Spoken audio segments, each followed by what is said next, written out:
Salam əziz dostlar. Vaxtınızı çox almayacağım. Bu günləri bir mövzu ilə qarşınıza çıxmaq istəyirəm. Məsləhətləşmək istəyirəm daha doğrusu və tövsiyə xarakterli bir kəlmə söz demək istəyirəm. Artıq neçə illərdir insanlar, əhalimiz öz şad günlərini, toy mərasimlərini, nişan gecələrini, hətta ad günlərini restoranlarda və yaxud şadlıq evlərində keçirirlər.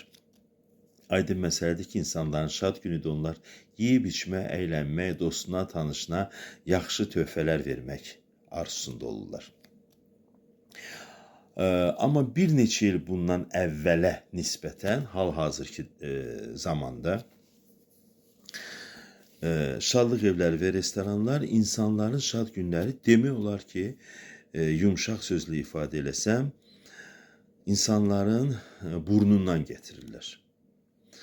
Mən dünən bir toy məclisindeydim. Həmin toy məclisində demək olar ki, afisiantlar, musiqiçilər, müğənninin işi yox idi və tamada. Biabırçı vəziyyətdə hər şey müdaxilə edirdi. Belə kobud sözlə ifadə edəcəm, yolçu sifəti baş alıb gedir. Şadlıq evlərində, restoranlarda.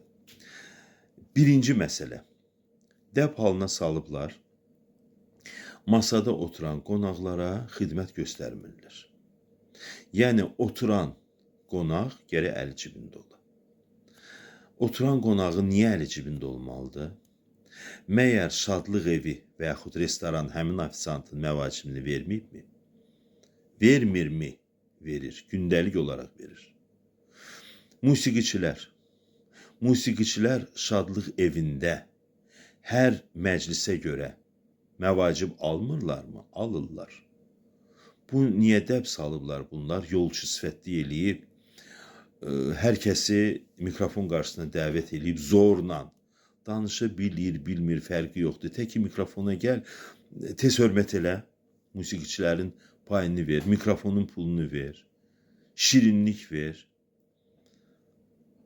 Bir nişan məclisindəydim, artıq bəy mənə müraciət elədi, dedi ki, o administratora deyin, mən yoruldum artıq, mənim burnumdan gəldi, mən nişan məclisində oturub rahat əylənə bilmirəm. 5 dəqiqədən bir ofisant gəlir, kababçının şirinliyini ver, plovun şirinliyini ver, salatın şirinliyini ver. Bu nə yolçu sifətlidir, ayıb döyür. Şadlıq evləri və restoranlar, administratorlar, müdiriyyət, sahibkarlar, utanmırsınız?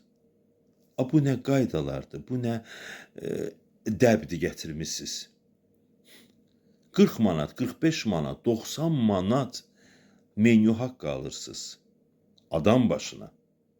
Menyuda nə qədər sıralama ilə göstərmişsiniz xidmətlər və heç birini də layiqincə yerinə yetirmirsiniz. Mən indi şadlıq evlərinin adlarını çəkmək istəmirəm. Amma bir çox şadlıq evləri və restoranlar artıq ağını çıxardıblar. İnsanların demək olar ki, zəhləsini tökürlər. Öz dediyim sizə ki, rəqabət zad da yoxdur bu sahədə. Deyim ki, bu pis idi, gedin başqasını. Xeyr, elə bir bunlar hamısı bir-birinin ağzının içine tüpürüblər. Hamısı eyni qaydada dəb qoyub özü üçün. Qayda qoyublar. Belə, bax, mən belə eləyirəm, sən də belə. Elə bil ki, bu cür danışıblar. Danışmayıblar əslində. Sadəcə olaraq bu istəyir musiqiçilər, istəyir tamadalar, istəyir afisiantlar. Bu yerdən çıxıb o yerə gedirlər, o yerdən çıxıb o yerə gedirlər. Və hər yerdə öz bildiklərini tətbiq edirlər. Buna da administratorlar və şadlıq evlərinin, restoranların müdiriyyəti və yaxud sahibkarı, mən indi bilmirəm orada nə adlanır bunlar. Onlar belə şeydən inanmıram ki, xəbərləri yoxdur. Sadəcə olaraq göz yumurlar. Və bir dənə də məsələni dəbə salıblar ki, elə o sahibkarlar və yaxud administratorlar, mən səninlə günüvə 10 manat, 15 manat pul verirəm, çayvoy alarsan da, yerdə qalanı da şeydən, qonaqlardan və yaxud toy yiyəsindən alarsan. Sən bəyin qardaşsan, mənə şirinlik ver. Sən bəyin bacısan, mənə şirinlik ver. Atasısan, şirinlik ver. Anasısan, şirinlik ver. Bibisisən, xalasısan, xala oğlusan, əmi oğlusan. Ayıbdır, ayıbdır. Mənliyiniz olsun, qürurunuz olsun. İnsan olun nəhayət.